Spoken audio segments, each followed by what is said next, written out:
And shine, we get into the West Africa wrap now. This comes on Wednesdays. We zoom into different sections of our continent throughout the week, and Wednesday is dedicated to West Africa. I guess W and W go together. Wednesday and West Africa. I actually just thought of that now.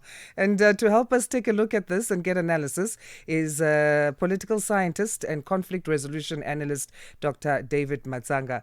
Dr. Matsanga, always great catching up. How are you on this particular Wednesday? Dr. Matsanga, are you there? Okay, we'll try and get a hold of Dr. Matsanga. I think his line might have dropped there, so we'll call him back. Taking a look at a few stories. Guinea, of course, is going to elections on the 28th of December. Of course, what's happening there in Mali, which we touched on a little bit yesterday, in a blockade that's been implemented there, that's affecting power, that's affecting fuel, even schools being closed, and so on and so on. Dr. Matsanga, good morning to you. I understand you're back with us now. Good morning, Asanda. Good morning, Africa. Right from Addis Ababa. Thank you very much. It's chilly here. Climate change, usually this area becomes cold. Right, and today we start though with Guinea in our West Africa wrap. The military ruler Mamadi Doumbouya has formally declared his candidacy for the country's presidential elections, and these will be happening on the 28th of December. This decision could extend his grip on power for another 5 years. What do you make of his announcement? Oh, this trend has been going on. I don't know whether you see me properly. Yes. This trend has been going on, and it keeps on going on in Africa. Africa needs to go back to a drawing table. The time has come for us to go back to a drawing table and produce something what we can call a blueprint for Africa. Democracy in Africa is not working. One man, one vote is not working. We see different directions being pulled by states across the continent. In Western Africa, Sahara region, the three other states have gone away towards Jerusalem and Omeka. The others are going away towards Washington. Others are going away towards China. Others are going away towards Europe. The situation is, what is really democracy? Most people in Africa think that democracy is simply one small thing, that go and vote and go home.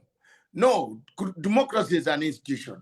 Therefore, this is going to take place and happen so many times, Asanda, and that is where we are and what is going on. But what do you think changed? Because in his 2021 pledge, he said that he went, and this is the time he seized power in a coup, he said that he would not contest future elections. So this is in contradiction. Or did something change, or that was never really a promise? He just said that to maintain peace. Let me tell you, Asanda, President Trump chose these people, chose a few people and called them across to the US. What they told them, I think, is a secret to some of the 5 presidents, smaller countries chosen. This is something, he has never changed. He's a French Moor. He's a French operative. He was an American operative who just bumped off the president, elected. But the principle here is this. I have been a victim of the military coup myself with my president in 1985. July 27th, Saturday morning. The soldiers who took power said we are only promising to come back to hand over power in 6 months. No soldier hands over power in 6 months, because when they reach their power, it becomes sweeter, and then it becomes the sweetest. So it is a norm that every person taking over power in Africa talks about handing over power and never to take part in any further elections or any further administrative work. That is just a word to flower and to sweeten our lips, so that we keep quiet and say, let's wait until 6 months are over. Thank you. Right. In Mali now, the nation is battling a week-long blockade on fuel imports imposed by militants there. What is needed to resolve this impasse with the JNIM militant group? First of all, These militants, and I told the people here, and I'm one of the few people in Africa who speaks my mind. If you don't like me, that God, you are not God who created me. Therefore, either you want me, you like me. When I tell you that things are not good, I have done research. I write journal papers. I write to teach political science. I am called to give lectures to audiences, even to professors listening on African issues. Let me tell you, the militants got power from where now? It is France that is funding these militants. You remember there is a problem between Algeria and Mali at the moment. Goita has said something is wrong. The French now, after being told to quit Mali, have gone back to their caves in their cocoon and started even, encouraging that type of militants. Why are they? They have all the tomahawks. They have all the laser-guided machines that can go and hit these terrorists once for all. I like the way Trump is coming up with a general policy for that region. And that's why you see people are listening. Trump is listening to us, to some of us who have got some contacts in the Washington, D.C. We are telling them that you people don't harden the soldiers. Talk to them and wipe up these insurgents once for all. These insurgents can be pinned down by imagery satellite, and they will be hit and hit. They will run in that desert. They will have nowhere to go, and we have peace in that region. But France is the problem. That's why the blockade is taking place. Let's go to Nigeria now. The country has responded to the US's announcement that the government of Donald Trump is planning possible military action, and they are going to be cutting aid to the country because of clashes with different religious groups.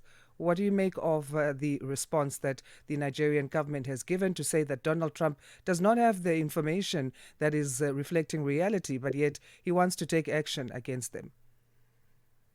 Let me tell you, my sister, one of the things that African leaders do are liars, some of them, very big liars.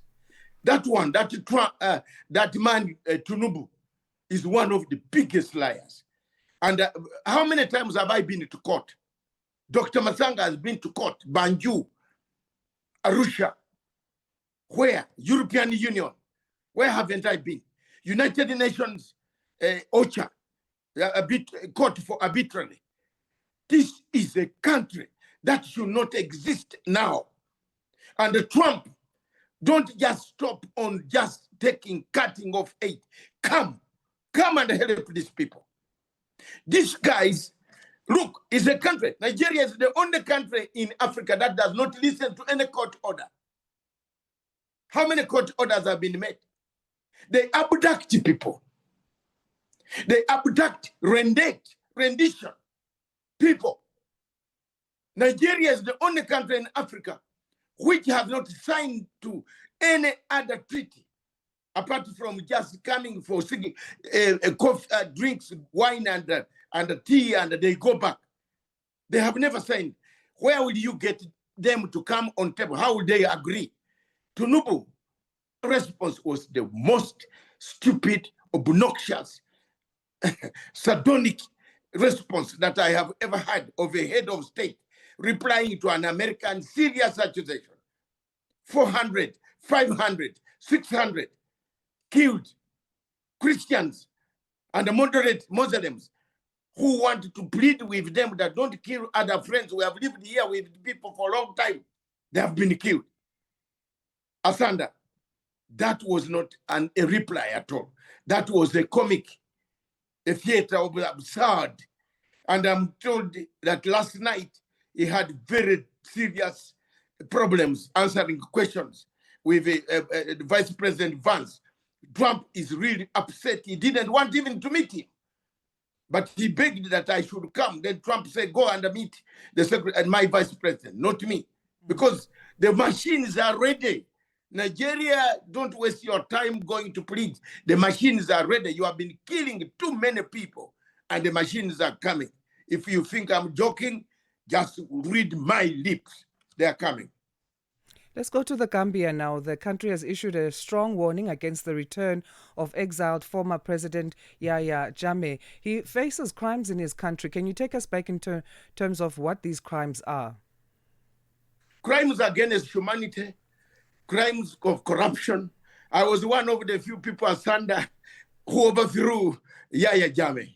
I am happy again.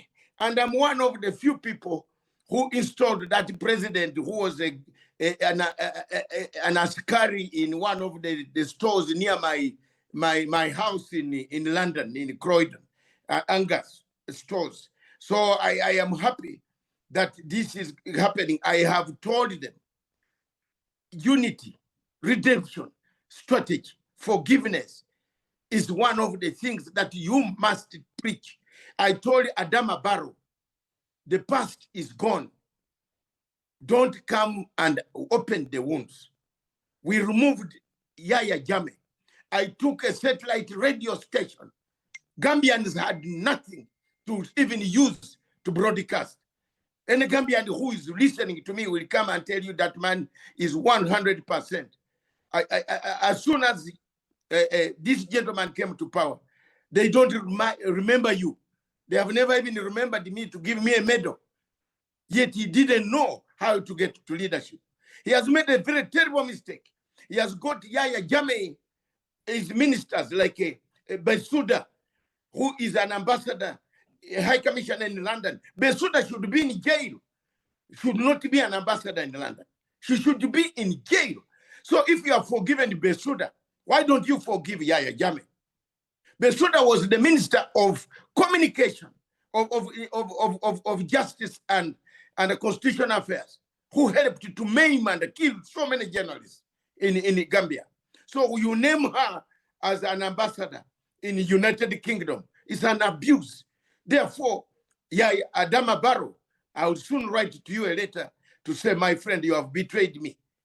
Remember those good days in Croydon when you were an askari at the doorsteps. Some of us used to even give you tips. Come up with a policy that will unite, allow the agreement, AU, EU, United Nations made an agreement that you Dr. Matsanga, do you think that then Yahya Jammeh may delay his return to the country as a result of this warning? He had shared with his supporters previously that after 5 years he'll return to the country, which puts it in this month of November. We don't know the exact date, though. Could he set the date back? No, you don't need. The agreement is there by AU, EU, and the United Nations Asanda. Let the guy go back, reconcile. Africa needs reconciliation. You don't need retributive justice anymore. Africa, please. Retributive justice is what is causing us all the wounds we see across the continent. Right. And I stand firm to tell Mr. Adama Barrow, accept a different strategy. Allow Yahya Jammeh to come back.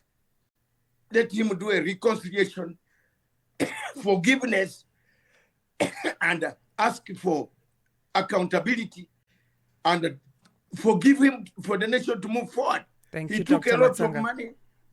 Yes. We're going to leave it there. We're completely out of time, but thanks so much for your valuable insights. We always appreciate them. Have a great rest of the week. Thank you very much. I have been in Tanzania and I'm telling the truth. Let me tell you, Asanda, take of the week is, if you are going to accept the rule of law, Tundu Lissu should have signed the code of conduct of an election. Why do you refuse to sign? Yeah, of course, there's a lot that we've been talking about as far as that is concerned, but we're going to leave it there for now. And that's Dr. David Matsanga, political scientist and conflict resolution analyst, giving us our West Africa wrap. 6:31 Central African time it is. Let's get our news headlines. Here's Onele. SABC News.